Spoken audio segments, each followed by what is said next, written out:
বিশ্ববিদ্যালয়ের সিন্ডিকেটে গত কয়েকদিন আগে একটা আলোচনা এসেছে এবং এই আলোচনাটা আসলে স্থায়ী অথবা অস্থায়ী কোনো সিদ্ধান্ত কিনা সেটা আমরা নিশ্চিত না, বাট পত্রিকাগুলোতে এসছে যে সিন্ডিকেট বিবেচনা করছে যে ঢাকা বিশ্ববিদ্যালয়ে দলীয় রাজনৈতিক ছাত্রদল যারা আছে, যারা মূল দলের ছাত্র সংগঠন হিসাবে কাজ করেন, তাদের রাজনীতি আপাতত নিষিদ্ধ থাকবে, তারা কোনো কাজ করতে পারবেন না। এবং একই সাথে ওনারা এটাও বলেছেন যে ডাকসু নির্বাচনের জন্য তারা সিদ্ধান্ত নিয়েছেন, প্রস্তুতি চলছে, এরকম আর কি।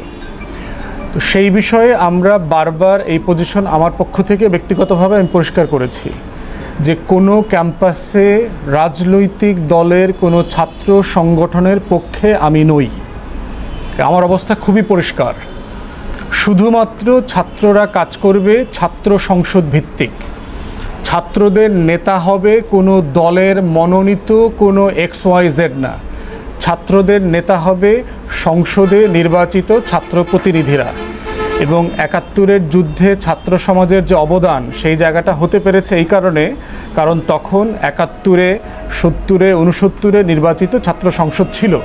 আসাম আব্দুর রবের কথা আপনারা জানেন, উনি তখন ছাত্র সমাজের পক্ষ থেকে ২রা মার্চ স্বাধীন বাংলাদেশের পতাকা উড়িয়েছিলেন। উনি কোনো ছাত্র সংগঠনের দলীয় সভাপতি হিসাবে এটা করেন নাই, উনি ডাকসুর ভিপি হিসাবে এটা করেছেন। ৯০-৮৯-তে যে রাজপথে গণ আন্দোলন হয়েছে, এরশাদ বিরোধী আন্দোলন, এই আন্দোলনের নেতা যারা ছিলেন, আমানুল্লাহ আমান, সুলতান মোহাম্মদ মনসুর, এরা কিন্তু সবাই ডাকসুর নির্বাচিত নেতা ছিলেন, যদিও তারা ছাত্রলীগ এবং ছাত্র দলেরও নেতা ছিলেন। তো আমাদের অবস্থা, আমার ব্যক্তিগত অবস্থা খুবই পরিষ্কার। ক্যাম্পাসে, কলেজে, বিশ্ববিদ্যালয়ে কোনো দলের ছাত্র সংগঠন কাজ করতে পারবে না। তারা পড়াশোনা করবে আর তাদের অ্যাক্টিভিটিস পরিচালিত হবে হচ্ছে ছাত্র সংসদের মাধ্যমে। প্রতি বছর হল সংসদ এবং কেন্দ্রীয় সংসদ নির্বাচন করবে এবং তারা ছাত্রদের সুযোগ সুবিধা, অধিকার এবং জাতীয় বিষয় নিয়ে তারা যদি কথা বলতে চায়, আলাপ আলোচনা করবে, ন্যায্যতার দাবি করবে, সেগুলো তারা করতে পারবে। এবং এটাই হচ্ছে সারা দুনিয়াতে acceptable form of student politics. সারা দুনিয়াতে এটাই হয়। ক্যাম্পাস খাবরাখাবরির জায়গা না। ক্যাম্পাস এই দলের অমুক নেতা, তমুক ভাই জিন্দাবাদ, এই স্লোগান দেওয়া ক্যাম্পাসের কাজ না। এবং শুধু ছাত্রদের না, শিক্ষকরাও লাল, নীল, সবুজ, হলুদ, আকাশি, বাতাসি কোনো রঙের শিক্ষক রাজনীতি থাকবে না। শিক্ষকদের তো একাডেমিক কাউন্সিল আছে, শিক্ষকদের সিনেট আছে, সিন্ডিকেট আছে, তাদের তো অসংখ্য একাডেমিক পজিশন আছে কথা বলার, তার ডিপার্টমেন্ট আছে, তারা ভিসি অ্যাডমিনিস্ট্রেটিভ বিল্ডিংয়ে তারা অ্যাক্সেস করতে পারবেন তাদের দাবি দেওয়া নিয়ে, সেগুলো নিয়ে তারা কাজ করবেন। ঠিক একইভাবে কোনো কর্মকর্তা কর্মচারী সমিতিও থাকতে পারবে না, কোনো রাজনীতি থাকতে পারবে না। কর্মকর্তা কর্মচারীদের কাজ হচ্ছে চাকরি করা এবং ডিপার্টমেন্টে একটা সিস্টেম ডেভেলপ করতে হবে। কারো দাবি দাওয়া থাকলে তারা সেটা কীভাবে অ্যাড্রেস করবেন, ডিল করবেন। এটা হচ্ছে যে রিসেন্ট যে সিদ্ধান্ত যেটা হয়েছে, এটার ব্যাপারে আমার বক্তব্য। আমরা মনে করি যে শুধু ডাকসু না, প্রত্যেকটা ক্যাম্পাসে পার্মানেন্টলি সিদ্ধান্ত নিয়ে নেওয়া দরকার। সিদ্ধান্ত নিয়ে ইমিডিয়েটলি প্রত্যেকটা কলেজ, বিশ্ববিদ্যালয়ে ছাত্র সংসদ নির্বাচন করার ব্যবস্থা করা দরকার। এবং সেক্ষেত্রে আরেকটা গুরুত্বপূর্ণ বিষয় হচ্ছে যে এই নির্বাচনগুলোকে একটা মডেল ইলেকশনের জায়গা ডেভেলপ করতে হবে এখান থেকে। যে আমি ব্যক্তিগতভাবে মনে করি যে কোনো প্যানেল নির্বাচন হওয়া উচিত না। কোনো দলের কোনো প্যানেল নির্বাচনের উপরে ভিত্তি করে হলে এবং সংসদে নির্বাচন হওয়া উচিত না। যেটা হওয়া উচিত সেটা হচ্ছে যে ইস্যু ভিত্তিক ব্যক্তিগতভাবে নির্বাচন করতে হবে। ডাকসু পদে, ভিপি পদে নিজে নির্বাচন করবে, এজিএস পদে, জিএস পদে ব্যক্তি নির্বাচন করবে, কোনো প্যানেল নির্বাচন হবে না। তাহলে যেটা হবে, সিন্ডিকেট ডেভেলপ করবে না। প্যানেল দিলেই হচ্ছে একটা ক্রিমিনাল সিন্ডিকেট ডেভেলপ করবে। ১৫ জন মিলে একটা সিন্ডিকেট করবে, আর ১৫ জন মিলে একটা সিন্ডিকেট করবে, আর ১৫ জন মিলে একটা সিন্ডিকেট করবে। বরং ইস্যু ভিত্তিক ব্যক্তিগতভাবে নির্বাচন করতে হবে। তারপরে তৃতীয়ত হচ্ছে টোটাল ইলেকশনের খরচ এবং ক্যাম্পেইন প্রোটোকল তৈরি করতে হবে। ইলেকশনের পুরো খরচের দায়িত্ব হচ্ছে বিশ্ববিদ্যালয় কর্তৃপক্ষ নিতে হবে। কোনো প্রার্থী কাউকে চা খাওয়াইতে পারবে না। ভোটের জন্য, ক্যাম্পেইন করবার জন্য কোনো প্রার্থী কাউকে চা বিস্কুট খাওয়াইতে পারবে না, নিষিদ্ধ থাকবে এটা। এবং কোনো প্রার্থী নির্দিষ্ট প্রোটোকলের বাইরে কোনো ক্যাম্পেইন করতে পারবে না। সেই ক্যাম্পেইনটা কিভাবে হতে পারে, যে বিশ্ববিদ্যালয় কর্তৃপক্ষ কোথায় ব্যানার লাগাতে হবে, কোথায় পোস্টার থাকবে, কোথায় লিফলেট বিতরণ করা যাবে, সেটা তারা ঠিক করে দেবে। নির্দিষ্ট জায়গাতে বিশ্ববিদ্যালয় কর্তৃপক্ষ গিয়ে এগুলো সব লাগায় দিয়ে আসবে নিজের খরচে ছাপায়ে। কোনো প্রার্থীর কোনো খরচ হইতে পারবে না, করতে পারবে না। এবং ইলেকশন ডিবেট হইতে হবে।